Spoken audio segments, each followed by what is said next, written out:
नमस्कार. मुंबई आउटलुकमध्ये तुमचे स्वागत आहे. पुण्यातील स्वारगेट बस स्थानकाच्या परिसरात शिवशाही बसमध्ये तरुणीवर बलात्कार झाला. या प्रकरणानंतर संपूर्ण राज्यात खळबळ उडाली असून संतापाची लाट उसळली.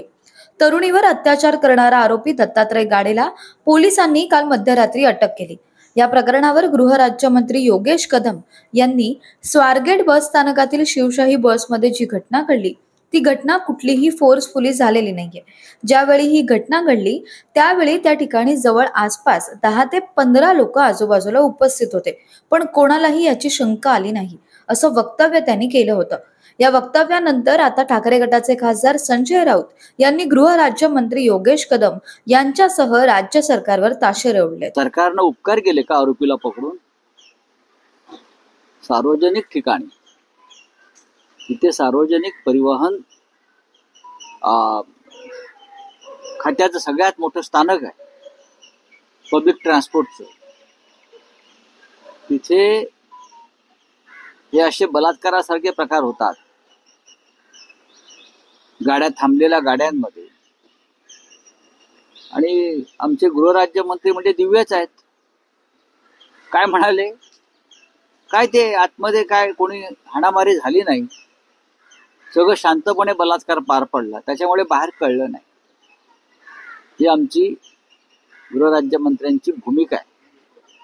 म्हणजे काय करायला पाहिजे? काय करायला पाहिजे? एका अबलेवर गाडीमध्ये जबरदस्ती होते, विनयभंग होतोय, बलात्कार होतोय आणि तिने स्ट्रगल केलं नाही, हा त्यांचा शब्द आहे. तिने स्ट्रगल केलं नाही त्याच्यामुळे आम्हाला बाहेर कळलं नाही. म्हणजे स्ट्रगल करायचं म्हणजे काय करायचं?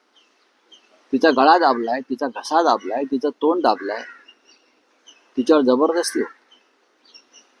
पण पोलिसांनी आरोपीला पकडल्याचं आपण सांगताय त्याबद्दल नक्कीच पोलिसांचं अभिनंदन. 200 पोलीस कामाला लागले होते. उसाच्या फडात शोधतायत, तिकडे शोधतायत, तिकडे शोधतायत. पण यांची हिंमत कशी होते सगळं करण्याची, हा पहिला प्रश्न. आणि पुण्यामध्ये खास करून पुण्यामध्ये ज्या पुण्याचे पालकमंत्री अजित पवार आहेत त्यांना दादा म्हणतात. हे दादांच्या राज्यातच का घडताय सगळ्या गोष्टी? कायद्याचा धाक राहिलेला नाही, पोलिसांची भीती राहिलेली नाही. पोलिसांना आणि कायद्याला आम्ही कसाही प्रकारे मॅनेज करू शकतो हा आत्मविश्वास आहे. गुंडांमध्ये न्यायालयामध्ये आम्ही हवा तो निर्णय घेऊ शकतो हा एक आत्मविश्वास आहे. आणि याच्यातून राजकीय वरदहस्त लाभलेले अशा प्रकारचे गुन्हेगार हे मोकाट सुटतात.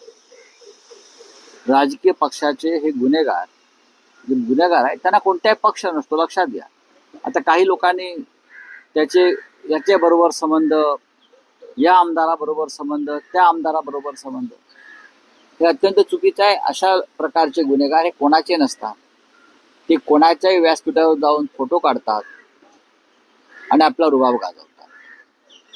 अशा गुन्हेगारांना कठोर शासन जोपर्यंत होत नाही तोपर्यंत विकृती वाढतच आहे. छत्रपती शिवाजी महाराज, छत्रपती संभाजी महाराज यांच्या विचारांच्या संदर्भात आपण सध्या काम करतो आहोत. त्यांच्या राज्यामध्ये महिलांवर अत्याचार करणाऱ्यांना कशा प्रकारे कठोर शासन केलं जात होतं, कशी दहशत होती, हा इतिहास आमच्या राज्यकर्त्यांनी पाहिला.